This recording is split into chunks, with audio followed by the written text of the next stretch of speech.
trajeron guantes de boxeo. Especialmente los varones tenían que haberse venido preparados con los guantes de boxeo. ¿Amén? El tema es pelea por tu familia. Pelea por tu familia. Sabemos que la familia es un diseño de Dios.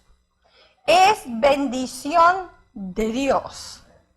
Pero vemos que la serpiente atacó y dañó la familia en el huerto del Edén. Para aquellos que conocemos un poquitito de Biblia, sabemos lo que dice Génesis.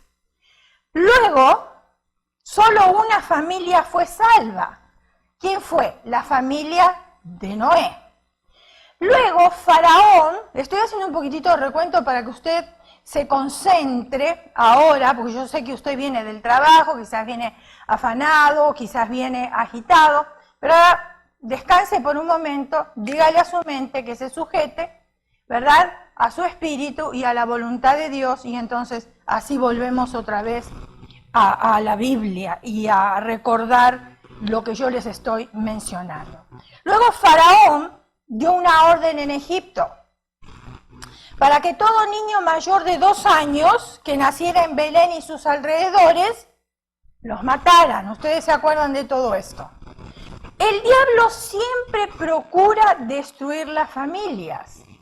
¿Por qué? Porque cuando destruye la familia, destruye la sociedad.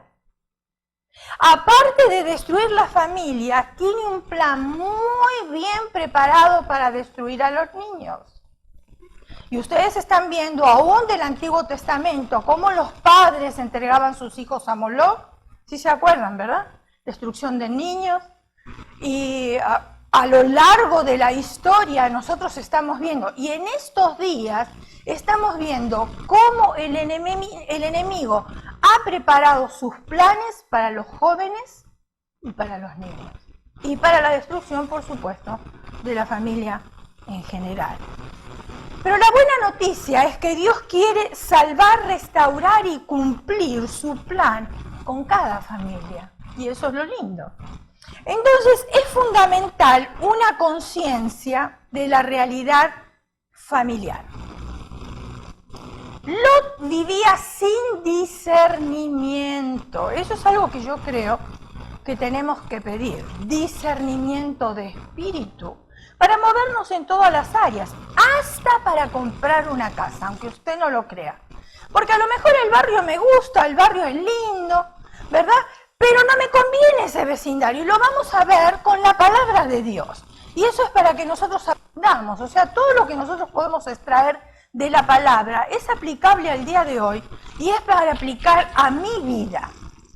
Entonces Génesis capítulo 14, versículo 12 dice: tomaron también a Lot, hijo del hermano de Abraham, que moraba en Sodoma, y sus bienes, y se fueron. La ciudad donde vivía Lot se llamaba, ¿cómo se llamaba? Sodoma, muy bien. Él vivía ahí con su familia, era un lugar conocido, ¿por qué? Por su depravación. Porque nosotros ahora miramos la sociedad y decimos, ¡ay, Dios mío, cuánto pecado, qué barbaridad! Pero ya venimos desde atrás, en los tiempos bíblicos existía también el pecado, también existía la depravación. Pero vamos a ver algo. Sodoma, miren lo que era Sodoma, una belleza. Sodoma, la más bella de las ciudades del Valle de Jordán, situada en una llanura que era como el huerto de Jehová. Usted puede leer Génesis capítulo 13, versículo 10. Era hermosa por su fertilidad, por su belleza también. Allí florecía la abundante vegetación de los trópicos. Allí abundaban la palmera, el olivo y la vid. Y las flores esparcían su fragancia durante todo el año. ¿Se está haciendo la imagen más o menos? Muy bien. Con poco trabajo mental y físico, se podían satisfacer todas las necesidades de la vida. Usted piense cuáles serían las necesidades de la vida en este momento En aquel entonces, con poco trabajo mental y físico, podían satisfacer toda necesidad. Y todo el año, ahí en Sodoma, parecía que era una serie de festividades. Se la pasaban de fiesta en fiesta. ¿No le gustaría estar en un lugar? La abundancia general dio origen al lujo y al orgullo. Escuche. La ociosidad y las riquezas endurecen el corazón, que nunca ha estado oprimido por la necesidad ni sobrecargado por el pesar. El amor a los placeres fue fomentado por la riqueza y la ociosidad. Transpórtelo al día de hoy y va a ver que es exactamente lo mismo. La gente se entregó a la complacencia sensual. ¿Qué es lo que rige hoy en día? El dinero, el placer y la sensualidad. Ezequiel, capítulo 16, versículos 49 y 50. Miren lo que dice el Señor. He aquí que esta fue la maldad de Sodoma. Tu hermana soberbia, saciedad de pan y abundancia de ociosidad tuvieron ella y sus hijas, y no fortaleció la mano del afligido y el menesteroso. Uno de los pecados que había en Sodoma, que no atendía a los pobres. Y ellos eran ricos. Ellos tenían de todo, aparte de las otras cosas. Por eso el Señor les llama la atención también. Y se llenaron de soberbia e hicieron abominación delante de mí. Y cuando lo vi, ¿qué pasó? Lo quité. Cuando descendió fuego del cielo en Sodoma y Gomorra, el Señor dijo que nunca más se iba a construir una ciudad ahí. Y nosotros fuimos testigos oculares de eso, porque lo que ahora existe ahí es el Mar Muerto. Es bellísimo, tiene una figura bárbara, usted se puede dar esos baños termales que son baños curativos, pero ciudad, desde que el Señor dijo que no se iba a construir, no se ha construido. Ahora, la vida inútil y ociosa de sus habitantes lo hizo víctima de las tentaciones de Satanás. Desfiguraron la imagen de Dios y estaban más cerca de Satanás que de Dios. Nada desean los hombres tanto como la riqueza y la ociosidad. Si usted le pregunta a cualquier ser humano, ¿qué le va a decir? ¿Qué es lo que tú quisieras en la vida? Y bueno, lo primero que quisiera es tener dinero para no trabajar y para viajar. ¿No es así? La mayoría, ¿quién va a decir yo quiero trabajar? La mayoría quiere descansar. Entonces, si se toma un día libre, ¿qué va a hacer? Va a estar descansando, no va a estar trabajando. Entonces, estas cosas fueron el origen de los pecados que acarrearon la destrucción de las ciudades de la llanura. Ahora, la ociosidad es la mayor maldición que puede caer sobre el hombre. ¿Por qué? Porque el vicio y el crimen debilita la mente, pervierte el entendimiento y el alma. Y lo estamos viendo en nuestra sociedad. La ociosidad, ¿qué hace? Estaba viendo yo un noticiero y es impaciencia, enseguida amante de lo ajeno, estamos viendo, muertes, como que no hay otra cosa para pensar que hacerle daño al ser humano, en vez de buscar cómo estudiar, en vez de buscar cómo trabajar. Ahora Lot escogió ese lugar, porque lo vio bonito y lo vio próspero, pero no había temor de Dios, ni era el lugar apropiado para la educación de sus hijos. Ahí está el otro factor. Cuando nosotros nos mudamos a un lugar, no solamente tenemos que ir y ver la casa durante el día, porque durante el día tiene una apariencia, pero cuando estamos por comprar una casa, vayamos también de noche para ver cómo se mueven esos vecinos, si hacen ruido, si hacen fiestas. ¿Qué es lo que tiene mi vecino? Un montón de autos amontonados ahí, que no va a arreglar ni uno, que solamente parece que fuera un lugar de los autos muertos. lo que hay? ¿Qué es lo que tienen? ¿Cuáles son las escuelas? ¿Será que ahí mi hijo puede estudiar en esa escuela? Peligro hay en todos lados, pero nosotros tenemos que estar alerta y tener discernimiento también. Muy bien, el nombre Lot, miren lo que significa. A ver. O sea, los pecados de Sodoma eran el orgullo, la glotonería y la pereza, mientras que afuera sufrían los pobres y los necesitados. Ella fue arrogante y cometió pecados detestables, por eso la destruí, como has visto. Y eso dice el Señor. Ahora Lot tiene su significado, el significado de su nombre es envuelto, cubierto, oculto y escondido. ¿Qué tal? El nombre perfecto, le quedaba perfecto, por lo que él escogió y cómo él se movía. Su propia oscuridad, sus propias tinieblas lo llevaron a Sodoma, es decir, tomó la decisión equivocada. La práctica homosexual en la Biblia se denomina varias veces como sodomía. ¿Por qué? Porque se practicaba en Sodoma la perversión sexual. Y entonces la Biblia, la práctica homosexual, la denomina sodomía. Por todas estas cosas vemos que es fundamental la obra de Dios en nuestro hogar. La sociedad que nosotros estamos moviendo y donde se mueven nuestros hijos, es fundamental el hogar, mis hermanos. Un hogar estable, un hogar bien parado, un hogar donde hay comprensión para con los hijos. Porque ellos afuera van a encontrar el amor barato. Donde encuentran el verdadero amor es en la casa. Ahí es donde está, donde los padres lo pueden guiar. No con castigo, sino con comprensión. Lot fue despojado y hecho prisionero. Génesis 14, 13 dice, y vino uno de los que escaparon y lo anunció a Abraham el hebreo, que habitaba en el Sinar de Mamre al amorreo, hermano de Escol y hermano de Aner, los cuales eran aliados de Abraham. El enemigo tomó a Lot y a su familia y a sus bienes. La palabra prisionero también se traduce del hebreo al español como cautivo, robado y transportado. A veces nuestras familias, por malas decisiones, se encuentran en un estado de cautiverio y ha sido despojado. Miren, todas nuestras decisiones tienen consecuencias, hermanos. Todas.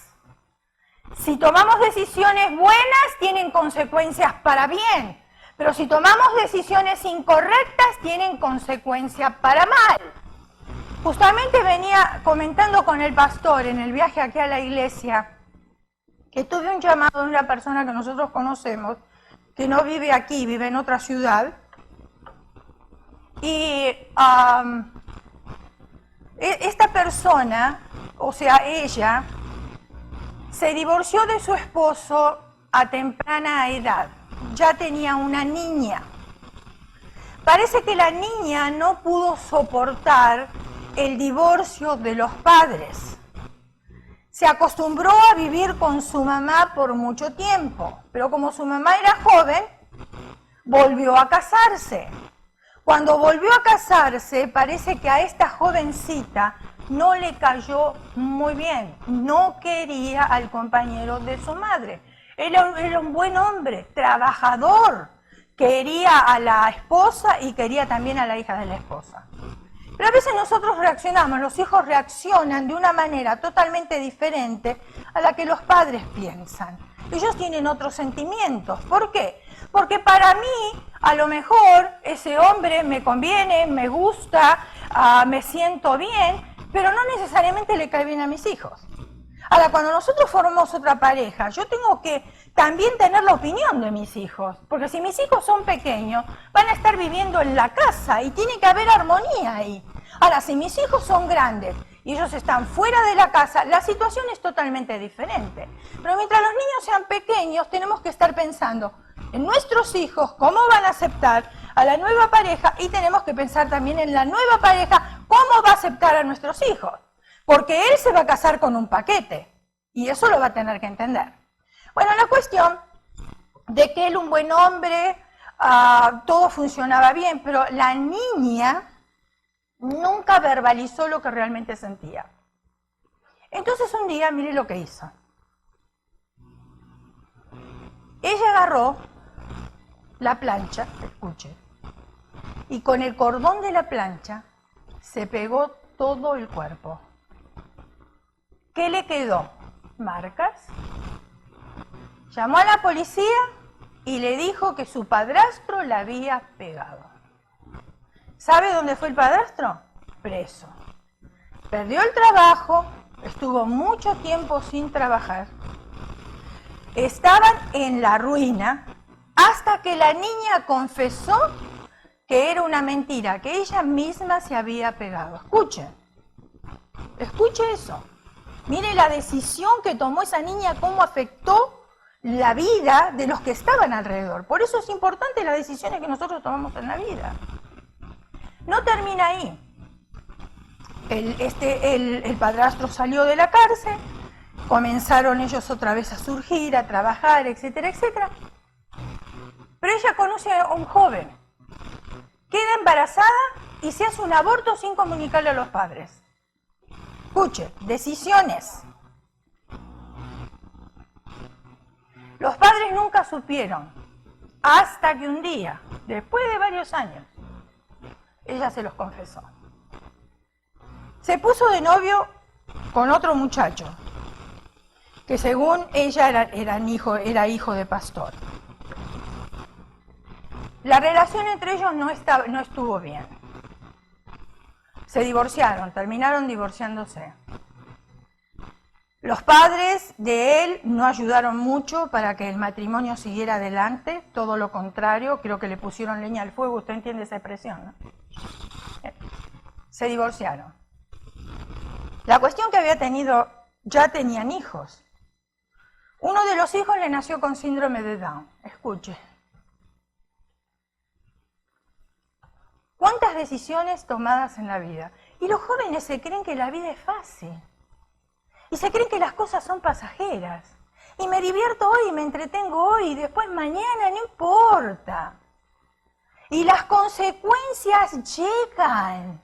Las consecuencias vienen. Y después nos frustramos. Y no solamente que sufrimos nosotros, hacemos sufrir a aquellos que están a nuestro alrededor.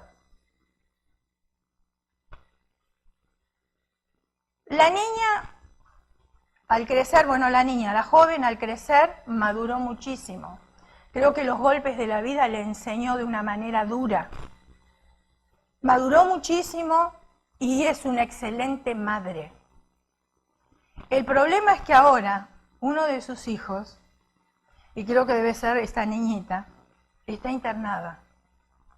Desde Navidad, antes de fin de año la internaron. Con vómitos, no le pueden calmar los vómitos, está en terapia intensiva, la tienen durmiendo todo el tiempo para que la niña no vomite.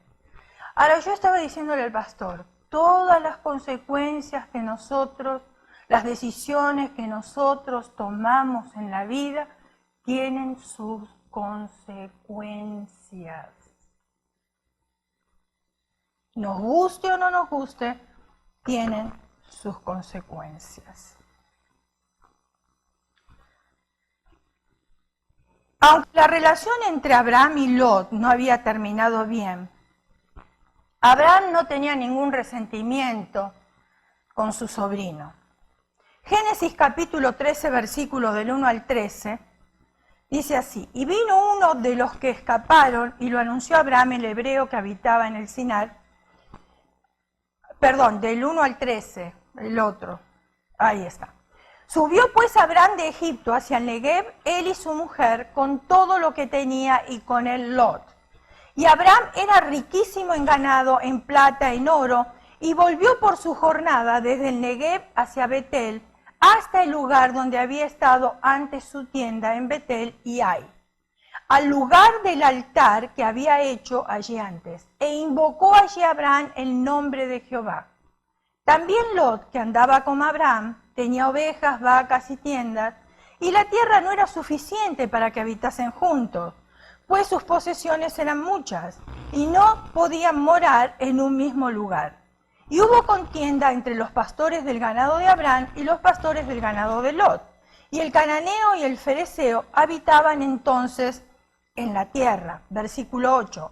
Entonces Abraham dijo a Lot: no haya ahora altercado entre nosotros dos, entre mis pastores y los tuyos, porque somos hermanos. ¿No está toda la tierra delante de ti? Yo te ruego que te apartes de mí. Si fueres a la mano izquierda, yo iré a la derecha, y si tú a la derecha, yo iré a la izquierda. Y alzó Lot sus ojos y vio toda la llanura del Jordán, que todo ella era de riego como el huerto de Jehová, como la tierra de Egipto en la dirección de Zoar, antes que destruyese Jehová a Sodoma y a Gomorra. Entonces Lot escogió para sí toda la llanura del Jordán, y fue Lot hacia el oriente, y se apartaron el uno del otro. Abraham acampó en la tierra de Canaán, en tanto que Lot habitó en las ciudades de la llanura, y fue poniendo sus tiendas hasta Sodoma. Mas los hombres de Sodoma eran malos y pecadores contra Jehová en gran manera. Abraham tenía un corazón perdonador y quería el bienestar de sus familiares. Las crisis familiares son también una oportunidad para ejercer el perdón.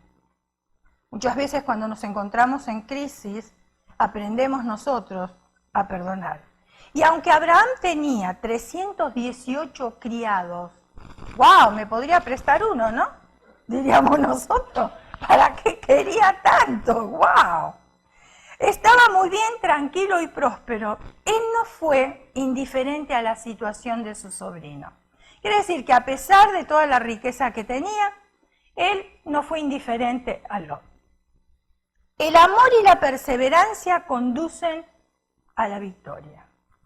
Génesis 14:14 dice: oyó Abraham que su pariente estaba prisionero y armó a sus criados, los nacidos en su casa, 318, y los siguió hasta Dan y cayó sobre ellos de noche, él y su siervo, y les atacó y les fue siguiendo hasta Oba, al norte de Damasco.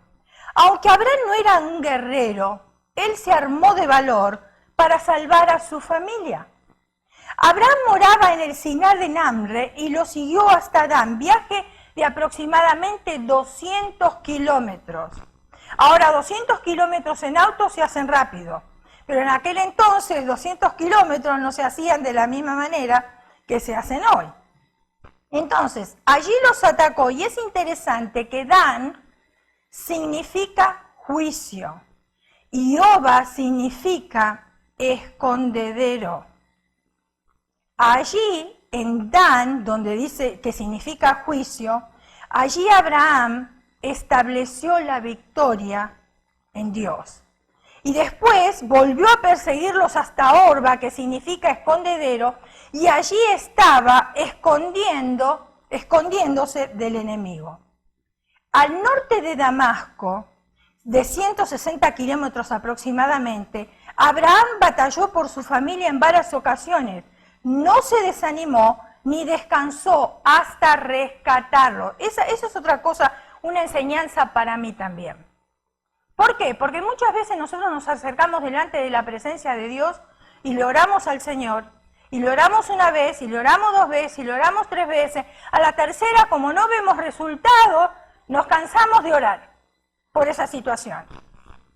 Y entonces no conseguimos la victoria. Dios contesta a su tiempo y nosotros tenemos que ser perseverantes, no porque Dios sea sordo, porque Dios nos escucha a la primera, y antes de que nosotros verbalicemos, Dios ya conoce cuál es nuestra necesidad y Él está presto para socorrernos a nosotros, pero Él quiere que dependamos de Él. Y a veces nos cansamos, hermanos, de luchar, y especialmente nos cansamos de luchar por nuestros hijos.